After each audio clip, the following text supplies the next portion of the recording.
এখন মনে করেন আপনি আপনার শ্বশুরের পাও ধরে সালাম করলেন। সালাম যদি হয় পাও ধরে সালাম করা, তাহলে শ্বশুরের সালামের কি দিতে হবে? জবাব। তাহলে শ্বশুর কি ধরবে? বুঝেন নাই কথা? কথা বুঝেন নাই?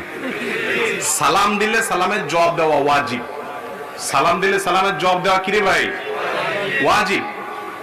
এখন সালামের জবাবে আল্লাহ বলছেন যতটুকু দিয়ে সালাম দিবে জবাবে তার চেয়ে একটু এক কাঠি আগে থাকতে হবে, বাড়ায় দিতে হবে।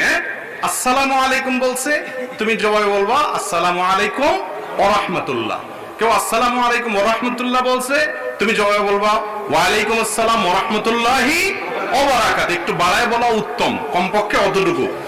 তাইলে এবার আপনি আপনার শ্বশুরকে পা ধরে সালাম দিলেন। আব্বার সালাম, আপনি শ্বশুর মানুষ, ওনাকে সালাম দিলেন পাও ধরে। এবার সালাম শ্বশুরের সালাম দিলে সালাম